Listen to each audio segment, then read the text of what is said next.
वर्ग अगर पता करना है तो उसको पावर 2 कर देंगे। जैसे 2 का वर्ग निकालना है तो 2 पावर 2 क्या हो जाएगा 4। इस तरह से आप लोग को कम से कम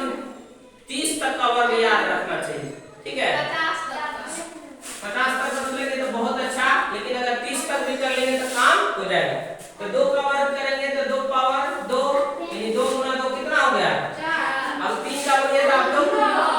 4 का 16, 5 का 25, 6 का 7 का 8 का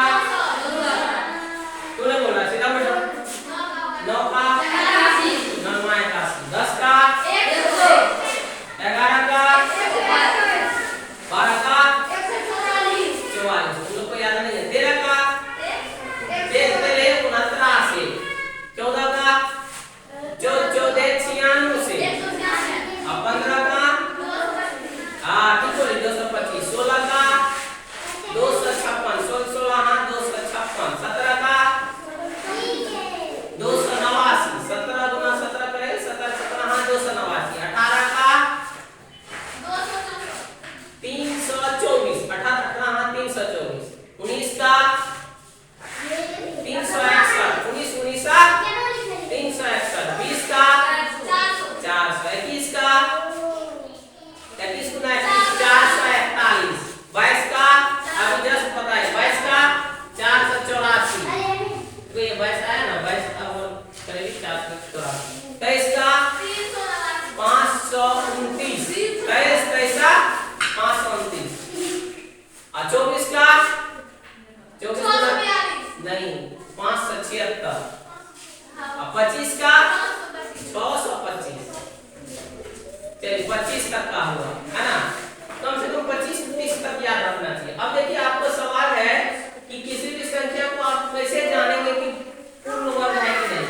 तो उसका आप फैक्टर निकालते हैं। तो 482 में अगर 2 से देंगे तो कितना हो जाएगा 242, फिर 2 से दिए तो 121, अब विभाज्यता का नियम याद रहेगा तभी आप डायरेक्ट 11 से देंगे, है ना।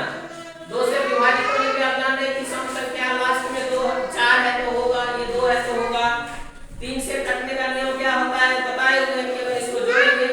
2 1 3 3 1 4, लेकिन 4 3 से नहीं कटता है इसलिए 3 से नहीं कटेगा। 4 से कटने के लिए दोनों कटता तब 4 से कटता, 5 तब कटता है जब यहाँ पर इकाई पर 0 या 5 रहता है, जो 2 और 3 से कटता वही 6 से कटता है। 7 का विभाज्यता का नियम बताएंगे कि अगर कोई संख्या 6 बार रिपीट करेगा तब कटेगा,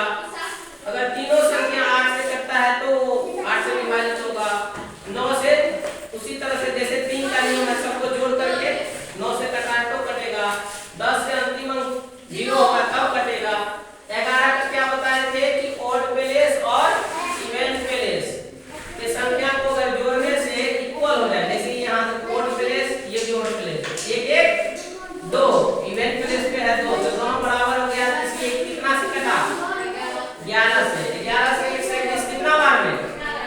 अब फिर 11 से 11 एक बार में कट गया, तो यहाँ जोड़ा लग गया 2 और 2 का, तो जब जोड़ा लग जाए तो ये पूर्ण वर्ग होता है। अगर बेजोड़ा हो जाए जैसे 4000 पूर्ण वर्ग है या नहीं, तो 4000 का अगर फैक्टर निकालते हैं तो ये 2 से दिए तो 2000, 2 से दिए तो 1000, 2 से दिए तो 500, मतलब आधा आधा हो रहा है, 2 से भाग दे रहे हैं तो यहाँ 250, यहाँ 125, अब 125 में 5 से लगा 25 बचे, फिर 5 से दिए 25 का तो यहाँ 5 से लगा, अब जोड़ा लगाते हैं इसका जोड़ा लगता है, इसका जोड़ा ये बेजोड़ा लग जाता है, इसका जोड़ा लगता है ये बेजोड़ा हो जाता है, तो बेजोड़ा होगा तो पूर्ण वर्ग नहीं होगा। अब यहाँ जो नेक्स्ट सवाल है निम्नलिखित संख्याओं में पूर्ण वर्ग संख्या क्या है, तो ऐसे भी कर सकते हैं 36 को 6 गुना 6 लगे जोड़ा लग गया, लेकिन 28 का इस तरह का नहीं होगा, ये पूर्ण वर्ग नहीं होगा।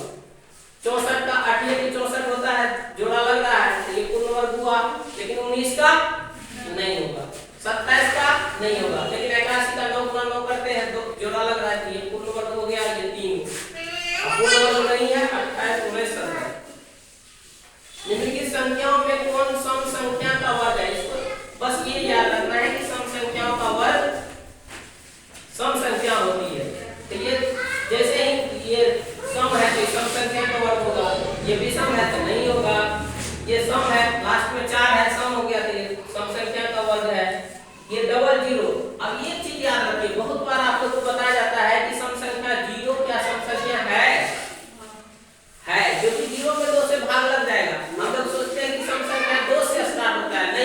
संख्या 0 से स्टार्ट होता है। इसी तरह का एग्जाम में वहां पर पूछा गया था, बीआरसी में जो एग्जाम हुआ था उसमें पूछ दिया था इनमें से कौन सम संख्या नहीं है,